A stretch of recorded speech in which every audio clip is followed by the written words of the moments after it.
A very, very beautiful Monday morning to you and a warm welcome to the press, reaching you live from the nation's capital, Abuja. I am Olamide Al-Hassan. And today, I am not alone in the studio. It's a pleasure to introduce you to A.K. Chikunalu, my co-anchor today. Good morning. Good morning. It's a pleasure joining you this morning. Honestly, how have you been? Yeah, I'm good. I hope you had a great weekend. Forget about the fact that a lot happened. Yes, the insecurity thing, Yes. I'm scared a little bit, but... I think pretty much everybody's scared. Yeah. And there's this burden to pray for the country. I don't know if prayer is really going to help, but yeah, at least... As a Christian, yes, prayer works. We believe that the prayer, what we are praying for, will work. But at the same time, our government and our leaders, they should just find solution to I'm just scared traveling from here to Lokoja, not to talk of going further than Lokoja, If you're scared, I wonder what other people should do in that case. Wow. Especially those living around KB, Sokoto, Zamfara, Niger State, man, even Kwara. That's a case for worry. Yes, it's serious. We just hope it's going to be alright, because I don't know how we moved from economic issues straight to insecurity so bad, and it's coming so scary. Like, I think it's high time the government forgets about what 2027 is going to look like and tackle the issues at hand first. All still boils down on 2027. The insecurity is still 2020. So you think there are political undertones to that? I believe, my personal opinion, that there are political undertones to all. All right. I'm sure we're going to have a lot to discuss with the guests this morning. All right, viewers, you know how we do it on the press. Let's take you through what made it to the front page of... First of all, we'll take you through the headlines, the weather forecast, and afterwards we'll made it to the front page of our national dailies. And then on, we're bringing guests to analyze most of the stories that made it to the front page. And that's the segment where your voice is heard, because you get to call in and express exactly just how you feel. So right about now, let's take a look at the weather forecast. And I love to start from the core north. So in Kaduna State this morning, it says about 18 degrees Celsius on the average. It's mostly cloudy. The highest is at 33 degrees Celsius and the lowest is at 15 degrees Celsius. And partly cloudy conditions are expected around 10 a.m. as wind gusts are up to 25 kilometers per hour in Kaduna State. And from Kaduna State, we head on to Kano. Kano says on the average it's about 18 degrees Celsius. It's mostly cloudy. The highest is at 33 degrees Celsius and the lowest is at 16. Partly cloudy conditions are expected around 9 a.m. as wind gusts are up to 17 kilometers per hour. And from there on to Imo State, the southeastern part of Nigeria. In Imo State this morning, it says 24 degrees Celsius on the average. It's mostly cloudy. The highest is at 32 and the lowest is at 23. And partly cloudy conditions are expected around 9 as wind gusts are up to 9 kilometers per hour in Imo. And now to Port Harcourt. Port Harcourt says 25 degrees Celsius on the average, partly cloudy. The highest are 32 and the lowest are 24. Cloudy conditions are expected around 9 a.m. as wind gusts are up to 7 kilometers per hour. And then to Lagos State Commercial Nerve Center of Nigeria, it says 26 degrees Celsius on the average, mostly sunny. The highest is at 32 degrees Celsius and lowest at 26. And sunny conditions will continue all day as wind gusts are up to 8 kilometers per hour. And now to the Federal Capital Territory, where you're currently watching us from Abuja. 22 degrees Celsius on the average, partly cloudy. The highest at 33 and the lowest at 20.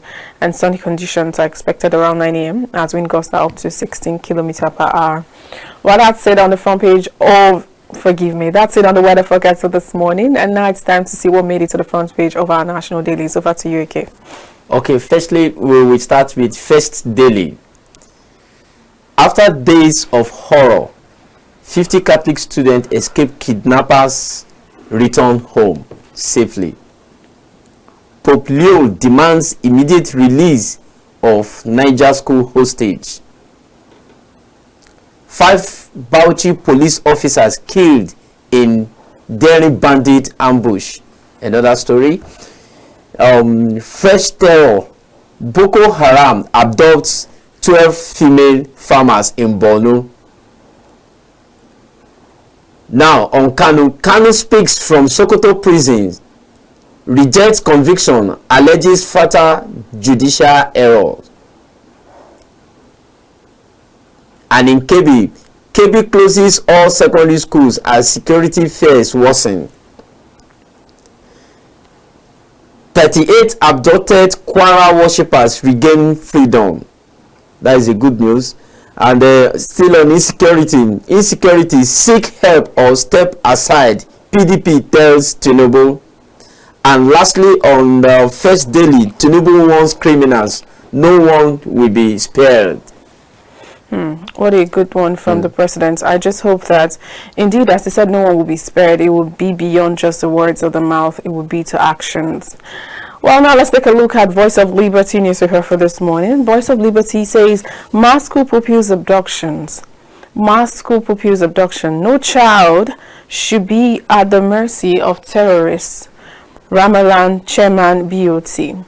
The Chairman Board of Trustees, Northern Broadcast Media Owners Association, Alhaji Dr. Hamad Tijani Ramalan, has condemned the abduction of students in Kebbi and Papiri in Niger State, describing the attacks as another grim indication of worsening insecurity across the north. Well, that's on the front page of the paper for your read this morning. And now Tinubu vows to tackle banditry, restore peace, stability in north. Kano governor proposes major reforms for broadcasting sector. In Niger, 50 students abducted from Catholic school escape. Thank God. And Amnesty International slams federal government over school attacks in Nigeria. Politics not for rascals, says Goodluck Jonathan. And all 38 worshippers kidnapped in Kwara Church rescued. Thank God for the good news after all. And finally, on the front page of Voice of Liberty, says TSA storm erupts as FIRS adds express payments to revenue gatekeeping. Article demands agents' role suspended for scrutiny. Well, that's it on the front page of Voice of Liberty. And over to you again. Yes, and we move to the Matrix. The Matrix newspaper. Insecurity. I will not relent until Nigeria is saved, Tinubu vows. Then on the 6 trillion scandal, published NDDC report, named those indicted, court orders Tinubu. And there is a rider, Falano. Tinubu administration must now demonstrate recommitment to transparency, accountability. And another story, NDLEA intercepts meth cocaine concealed in machine cylinders at Lagos Airport. Again, Pope Leo condemns wave of kidnappings in West Africa. And another story is about the COP30. NIMASA launches continental model for maritime decarbonization. And on the spot this morning, EPL, Eze's brilliant hat-trick sinks Spurs as Arsenal goes 6 points clear. That is our final story on the Matrix. And now to the front page of Peak newspaper for this morning. Peak says 2027. Honorable Akikumi declares for Ojigbo constituency 1 in Ondo House of Assembly seat. Says Honorable Akikumi declares for Ojigbo constituency 1 Ondo House of Assembly seat. Promises review of laws, sponsorship of bills for effective change. That's it. And then our people deserve peace. Davido marks 33rd birthday in the U.S. Now Pope urges release of abducted students in Nigeria. And now Kwara, 38 Eruku Church abductees regain freedom. No assassination attempt on Omotosho, says Federal High Court, dismisses report as fake news. Parents rush to withdraw children from 41 federal government colleges amid insecurity. And that's pretty much all we have on the front page of Peak newspaper. I'll let Ike continue and pick another. Yes, on the Daily Independent this morning, we just have few stories there because of this advert. Then MPC faces tightrope walk as inflation pressures mount. I'm not monitoring security situation nationwide. Let me take it again. I'm monitoring security situation nationwide, Tinubu assures. 50 Niger pupils escaped from captivity. 38 Kwara church worshippers regain freedom. And lastly, U.S. signal broader effort to protect Nigerian Christians. All right, and now to the front page of the Whistler TV. It says CBN monetary policy easing hits targets as reserves soar, inflation drops. interesting development. Nana says NGX market cap falls to 91.4 trillion naira as trading drops by 64%. Tinubu orders IGPs to withdraw policemen from VIPs, approves recruitment of 30,000 police officers. Over 50 abducted school children escape kidnappers den, and that's on page 7. Now, reps probe 17 years of power investment. Imo accuses EEDC of plotting blackout to sabotage power projects, and that's on page 15. Kanu speaks as brother legal consultant visits Sokoto prison, and that's on page 13. 1 billion naira bandits payment, provide evidence or face lawsuits, Kaduna tells El Rufai, and that's on the front page for your read this morning. Seek help or quit, PDP tells Tinubu. Seek help or quit, PDP tells Tinubu.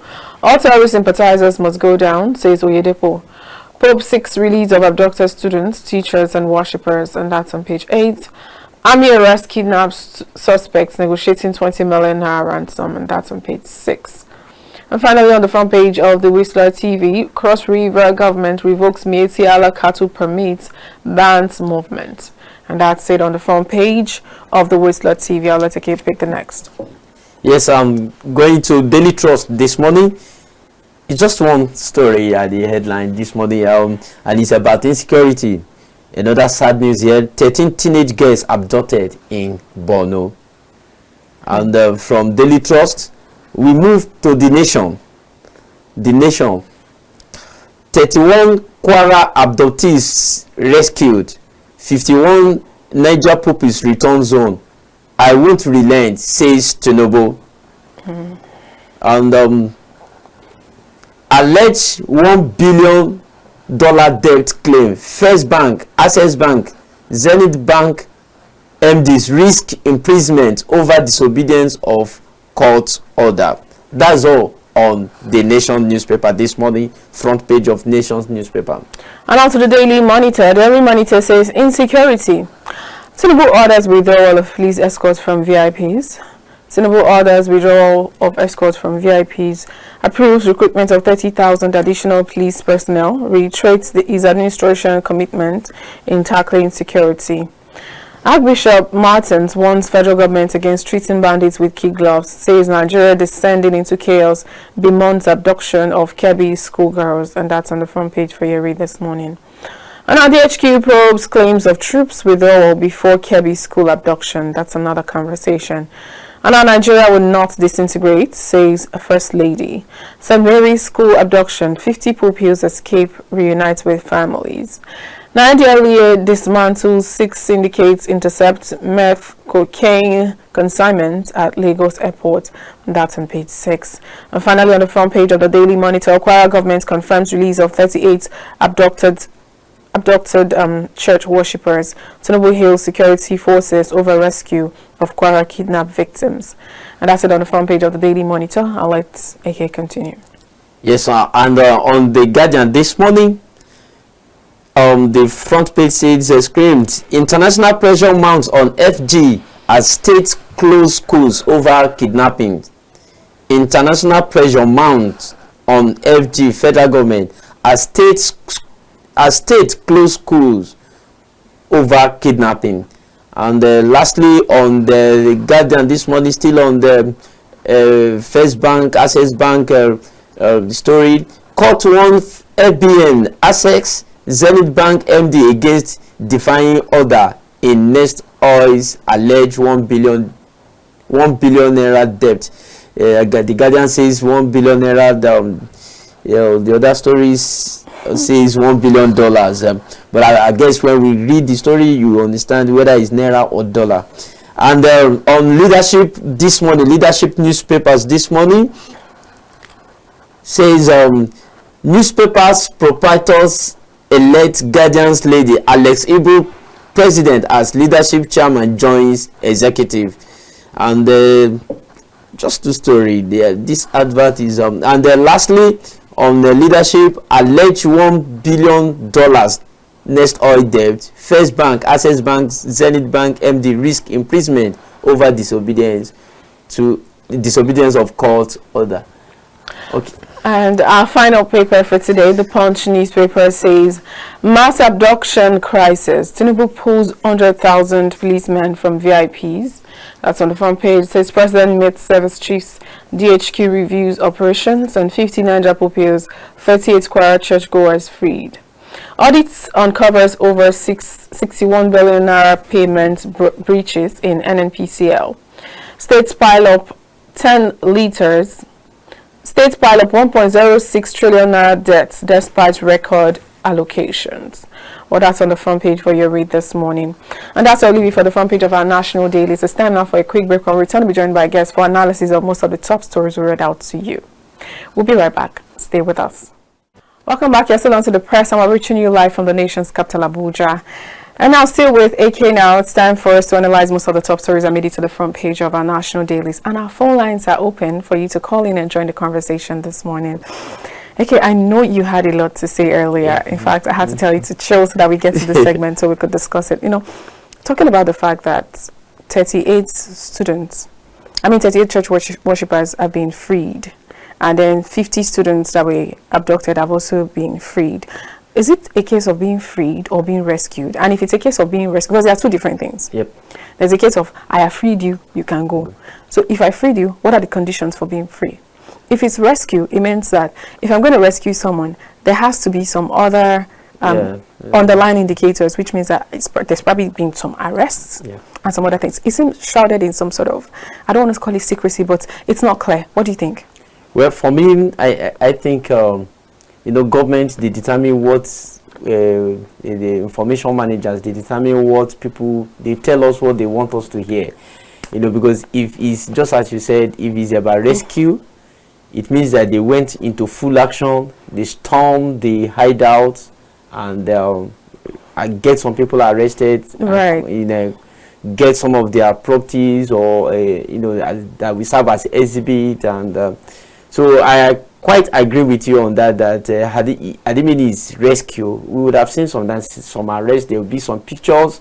Then maybe after some few days, we'll be hearing that they've taken them to court. Then the guns, the money, the phones that they seized during that rescue operation will be used as SB. But government is not showing us that. So I want to believe that it's maybe something that they just did underneath. Either they paid the ransom, but they are not going to come out to tell us that they pay ransom, or they say, okay, negotiate, okay, give us those things, and later on we sort it out. Because we've seen the cases of where state governors, local government chairmen signing part with a lot of rumors around that. They could also do that in Kwara. It's okay, just give us the There's even an accusation, from El Rufai to the governor of Kaduna State over payment of, I think, about $1 billion naira for ransom. It's just funny, because if we say, oh, these worshippers were freed, I think we've gone past a stage where we're believing that these people got free or they got released. I think we've gone as far as, let's nip this in the bud. It's not a case of, oh, this one's got free today, so what happens tomorrow? What if another location, it happens in another location? What's going to happen eventually? And seeing the way these people now attack our military is another thing to be concerned about. The military that tend to be the last backup point, that very military that you look at and you're supposed to be sacred, where people are scared, like, oh, whenever they see soldiers out there, thank you. It should also send a signal that, oh, I think there's fire on the mountain, so we all must be careful. But right now, it's like misplaced priority. You find soldiers here, soldiers there, soldiers on the highway, soldiers doing this, soldiers doing that. And then the police, well, thank God, we heard that the president withdrew most of the police from the VIPs. You find them working with VIPs rather than safeguarding. They prefer, even the soldiers, some of them prefer working with VIPs rather than going to the bush. Ideally, in a constitutional democracy, what soldiers are doing right now, fighting insecurity, is supposed to be police work. Over the year, for close to 40 years now, the police has not been equipped nor trained to the extent to fight insecurities, within Nigeria. you know, because these are just minor. These are just minor, as far as I'm concerned. They are minor issues that the army should, you know, be labeled themselves on.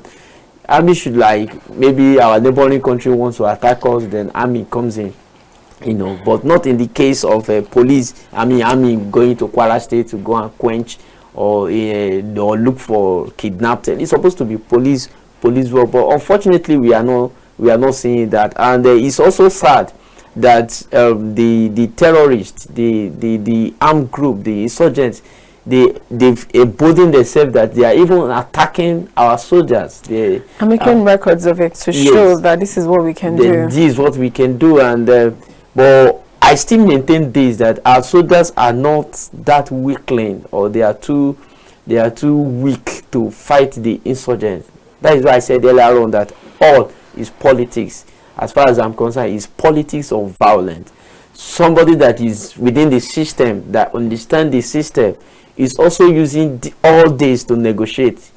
That is my belief, and that is my own thinking about the whole thing. It's okay, Mr. President, if you want this to stop, give us XYZ and we will stop this. And it's okay. Do you think that this will happen? I think that is what they are doing. And it's so unfortunate that Nigerian lives, Nigerians' property, lives and property in Nigeria have been used as a tool to do all these politics, to negotiate for all this. It's so painful. It's so painful. Honestly speaking, it's so painful. If you want anything from Mr. President, just tell him, Mr. President, I need this, I want this, I want this.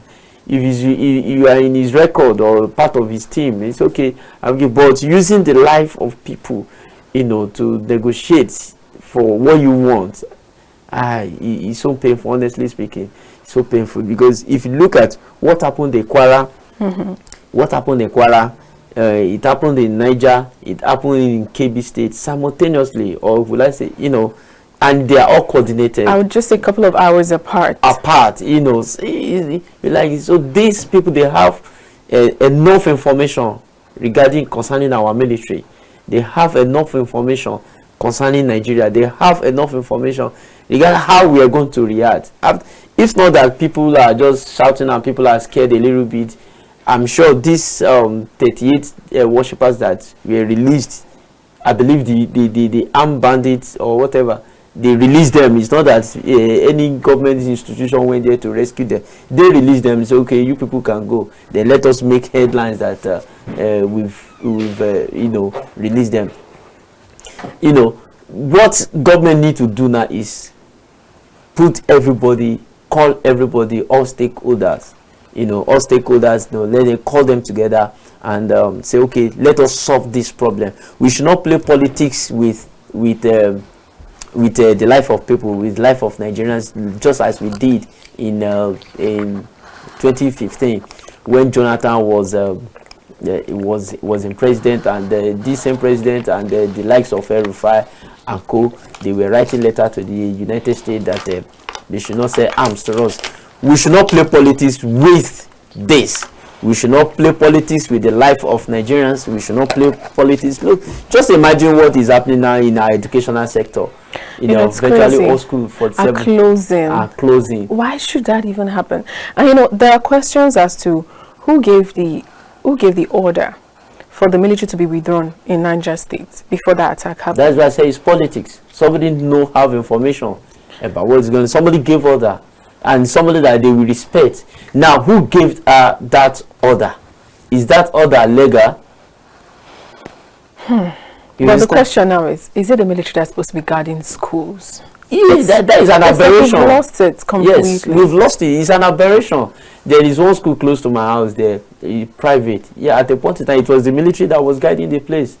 Up to some time later on, they were withdrawn. You know, so it's an aberration. It's supposed to be police work. Now, my thinking, if police are shouting that they don't have enough personnel, let them march NCDC or NSDC, civil defense, and let them match them with police. How about employing more hands? Employing more hands. How many will they employ right now? We have enough budget. The president has requested for about 30,000 more. 30,000. How many? Okay, let's just take Abuja for example. Can 30,000 police force secure Abuja? I mean, as in 30,000 secure Abuja. We are not even talking about the VP special events. I think we're operating one police to 600 people. 600? One police to 600 people. So one police to 600 people. Now compare that with Abuja population. How many police officers will you see in Maraba? How many police officers will you see in Nyanya, Kubwa, Duse, Gwagwalada? You go to Kuje, Yambochi, Abaji. By the time you look at them, you will see that we don't have enough, and we have enough hands with. By the time you merge police, civil defense, which other people, road safety, merge them, let them become a police force. You will see that by then you have enough, and that will be close to 1 million. 1 million police force. So another thing I heard people say is, okay, in Ekiti, the supposed armed men were allegedly arrested. Now, people are beginning to say, why not go back to traditional means to secure lives and properties? What do you think of that? Well, in the eyes of the law, there is nothing like traditional medicine. But if that is what is working for you in your state, I think they should go for it. If by using traditional ways of securing your community to make sure that your people are safe, no community, every community have their own traditional way of securing their place. They have a way. All these are just mystified in such a way that people are scared of that particular, maybe a particular shrine. But with the way things are going now, if that is what we guide your people and make sure that your people are safe. And well, in the communities that, because every police is also saying that we should do community-based policing. And that has long been a conversation. Yes. Viewers, please remember that our phone lines are open for you to call in and join the conversation. Let us know how it's going at your end, especially related to this insecurity that we're currently discussing this morning. And another thing that calls for questioning is the fact that it may seem as though the military has been really polarized. But let me quickly take this call. Hello, good morning. Good morning. Good morning, you're welcome to the press. Please tell us your name and where you're calling from. I'm Collins from Benue State. Oh, Collins, good morning. Thanks for joining us. Good morning. I have not been able to catch up with your stations again. I don't know why there is But we're glad you called. So I've not been participating here. Okay. Please, I don't know the issue of Granada, but insecurity actually. Yes, the problem we are facing in Benue State now is the insecurity aspect. And most of our problem, more especially in Benue, it's not only just bandit and kidnapping alone, it's displacement. As of last week, there is a massive barrier. And not that they didn't know this particular person. He came openly telling them because they have an issue with his people, that is why they brought people to come and massacre people, which they know. Even down to in the local government was their secretary. So I don't know if Nigeria really wants to help us, more especially in Benue State. We can't go to the farm now. I was chased last week Saturday just by 3. Because I would have not going to get to court today. So Benue State, more especially, we need at least if the federal government cannot help us, then they allow us to come and issue out all these problems. All right. Please, I don't know whether they are watching or they are hearing. Of course. Our Senate, our House of Rep, our governors, our commissioners, our ministers, do they really have the heart of helping the masses? They have security, but we, ordinary people, we don't have security. All right. They have about, even the withdrawal that the president was like saying, he himself have over 50 security at his own post. So I don't think he is even going to work out. But the only thing, let them just sort out what exactly is the problem. All right. We are farmers, and farmers cannot work together with herdsmen. There is no possibility of them being together that there will be peace. Yeah, of course. Of course. Thank you. All right, thank you very much, Collins. We appreciate you, and it's good to have you call us today. Did you hear Collins's point? Yes, Benue has been like a recurring decimal. Every now and then, hardly will you just go through a day we pass without hearing of a Benue killing or burial or attack or in Benue. I think the government needs to do something about Benue, and it's not only in Benue. It's cut across every part of Nigeria. One insecurity or the other, one killing or the something happened in America not up to 2 months ago when an assassin killed just one person. In less than 24 hours they detected the culprit, and the person got arrested, and it's painful. That's why I said everything is all politics here. We play politics with everything, we play politics with attack even people's lives, and how can I can't just understand where they say some group of people came to a particular community and they attack, and nobody can trace anybody to arrest. Give me a minute, let's take this call. Hello, good morning. Good morning. You're welcome to the press. Tell us your name and where you're calling from. Sounds like Rahim. Yes, Raimi from Abuja. All right, Raimi, please join the conversation. Thank you. You see, this morning, or let me say throughout the weekend, It's been crazy. I haven't been able to find myself. Yeah. Because I don't even know the right word to use to describe Nigeria as a nation. It's heartbreaking. Imagine if our government, the supposed government, is the one giving us fake news, is the one giving us fake information. They said no general was killed, only for the bandit to release the video of a brigadier general Shot. killed on live video. I don't know how many of you or how many Nigerians, whether you are APC or whatever you are, I don't know how many do sit down and think about it. We are talking about human beings here. Yeah, human lives. Ranking onto the level of brigadier general. Now, the question I want to ask, are we a disgraced nation? Are we proud of the happening?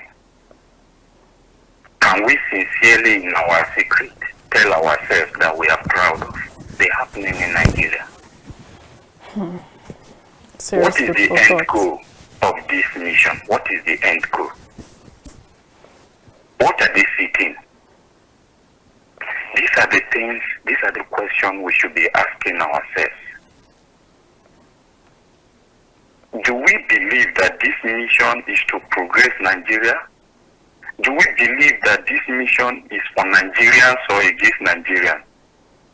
Both the people that imported these terrorists and the people that accommodate them and the people that is covering them, what is their aim?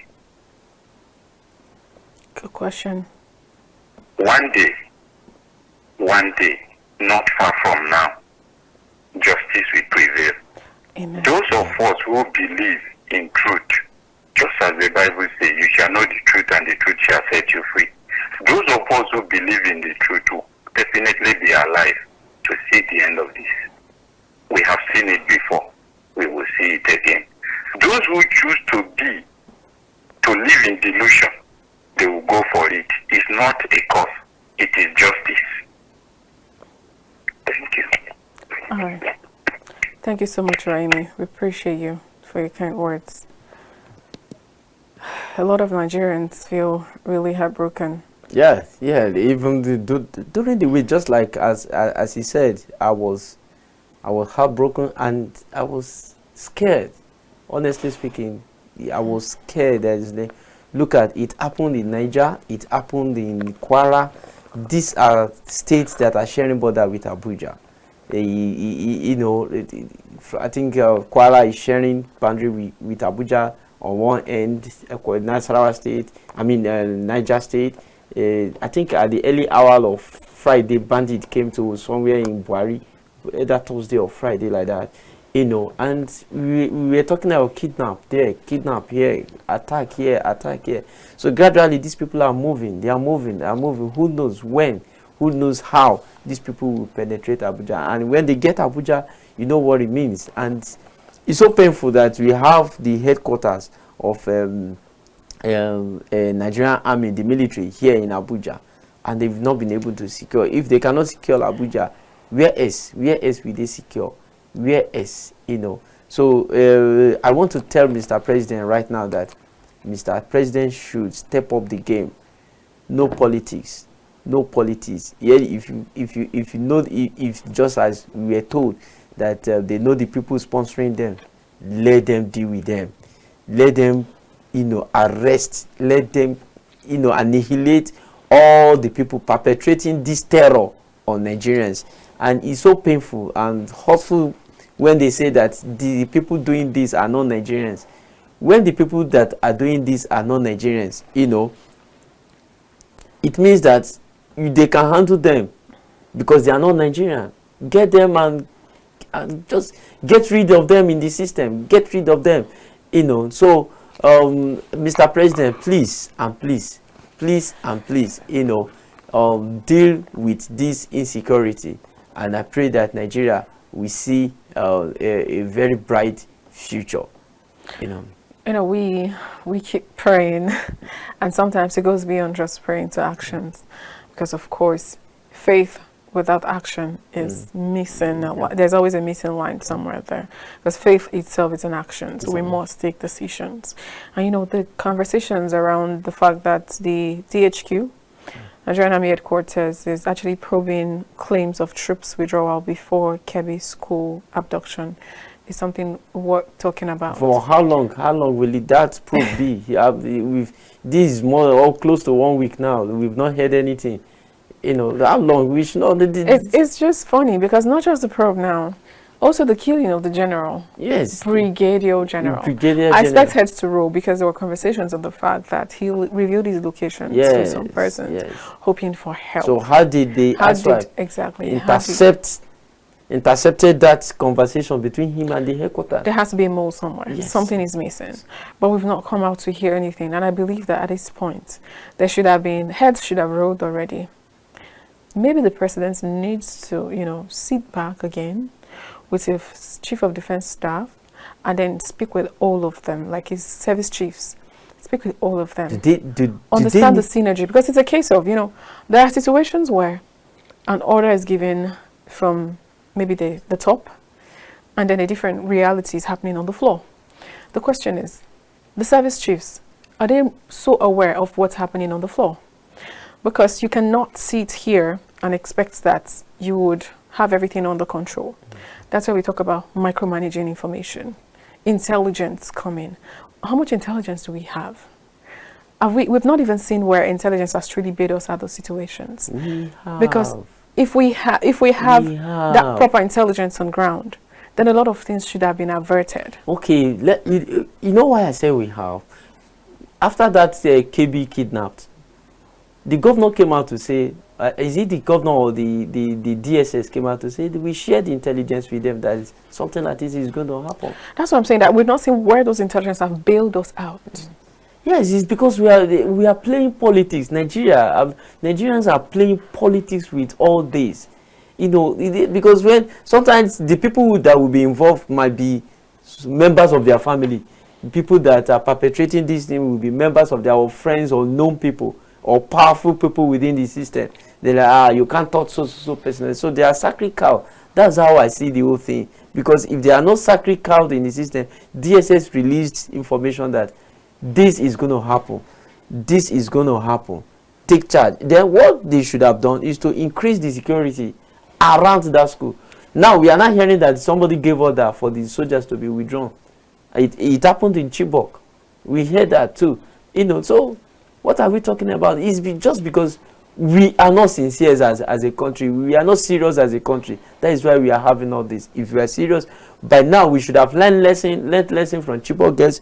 We should have learned lesson from what has been happening. Dapchi, we should have learned lesson with, I think there's something happened, Yadi boys and something that, where the boys were kidnapped some years back. You know, we should have learned lesson from all this and know how to handle situations like this. You know, and bring those people sponsoring. There was a time, I think, in the last administration where names of some certain people were released from United Arab Emirates, that these are the sponsors of Boko Haram. And then what did Nigeria do? I think United Arab Emirates jailed some of them, and Nigeria did not do anything. How many people, if not of recent, that the DSS is arraigning demand that bomb a UN building and Deeper Life church some years back. We've not heard of any arraignment anywhere of some of these people that were arrested. Rather, what we see is that, you know, you will tell us that they are repentant Boko Haram members, and they reintegrate and sometimes they engage them into the army. It means that we are not serious, because this thing also happened with ISIS. ISIS, when the so-called said they are repented, they joined their army, and from there they attack from within. So it's a serious problem for us in Nigeria if we continue in that line. Let us be serious. When you go against the law, you know, let the law catch up with you. They catch you, you are a terrorist, take you to maximum prison, you know, and leave you there for that. From there, you will see that it will douse the tension. But you find out that when the leaders of some of these people, they are negotiating, what is on their destiny? They will say, release some of our members, release our soldiers. Look at what happened in Kuje prison in the last administration, where they move. How from the airport, we have Air Force Base, we have Nigerian Army headquarters, we have from Kuje to airport, how many kilometers, you know, that they couldn't, you know, attack those people that did that. Give a counter-attack. Counter-attack. And from there now, I believe that those people that escaped from Kuje prisons are part of those people that have spread some of this terror that we're experiencing today. You're right about that. You know, it's just funny because it's not making Nigerians live in so much fear. And then there's a statement coming from the PDP telling the current administration to either, they told them specifically to ask for help or step aside. Then so they cannot do anything, because all these things that started from their own time. What would they do? Are they offering any solution? No. We step aside to who? For who? Maybe step aside for them to do something. Let me take this call again. Hello, good morning. Hello, good morning. Rahim? Rahimi? Yeah. Okay. Rahimi calling back. Okay. I forgot something. I want to ask, because my finding could not give me desired result. Okay. I want to ask if you people have any information on what the government have done regarding the wife and the children of the general that was killed. Is this fair? We're not just talking about the general here, we're also talking about the soldiers that were killed on the battlefield. I know, but this is security matter. There is no project you can carry out without being secure. Absolutely. If you do road, what project can you mention in Nigeria now? What project? Look at around the entire FCT. You hear about bandit here, bandit there. Call a state in that have boundary with FCT that is not under security attack. So what project are we going to do? If the wife of the general is not concerning Nigeria, what project are we talking about? All the projects that we have ever budgeted for, can you single anyone out that has been executed? Where are the money that was budgeted for those projects? Single just one that this social project was on plan and it has been completed. One. If the wife doesn't concern you, you are a woman. I want you to ask the government, use your platform, ask the government what are they doing about the wife of the general. All right. What are they doing about the children? Thank you very much, Raimi. You know, this is a conversation that has been really heartbreaking beyond just the general. We're talking about the soldiers as well. The general's wife would easily be recognized. What about the foot soldiers? Foot soldiers. Because oftentimes you find where officers are more recognized. We know the name of the general, brigadier general, but do we know the name of most of the foot soldiers out there? Yeah. This lives are equal. No life is more important than the other. But at the same time, we understand that a brigadier general should not just be taken out just like that. That is a huge space.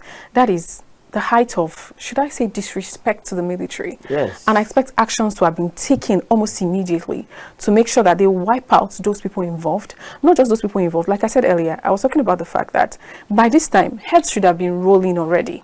Exactly. For how information was leaked out regarding his movements. If a brigadier general is not safe, please, who's going to be safe? And with the effect of that is going to discourage many of the soldiers, the officers. Maybe something like of that nature happens. Some of them will not reveal theirs. They will not even tell the headquarters, this is where I am. They will just find their way until they get home safely. You know, I think that is what is going to happen to any soldier that similar case happens to. We really need to appeal to the government to do something about the families that these people leave behind. They fought the battles as heroes. You shouldn't really just ignore them like that, because most of the time, this is where the problem starts from. You find situations where at the end of the day, these children are displaced.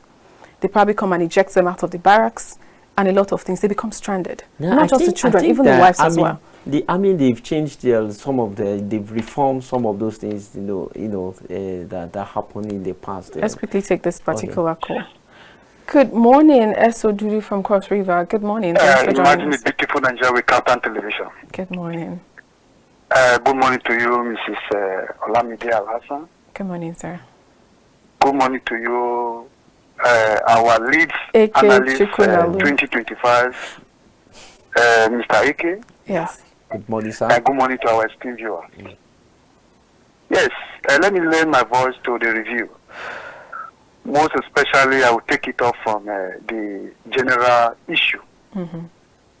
Sincerely speaking, I was speaking with my dad 3 days ago. My dad is NMF, Nigerian Military Force. He joined the army in 1958. It's about 100 years now. It's a centenarian. And this is what he told me. He said, a brigadier general is not supposed to go out like that to lead a troop. Right. The brigadier general is commanding at least 5 battalions of not less than 300 to 5,000 personnel.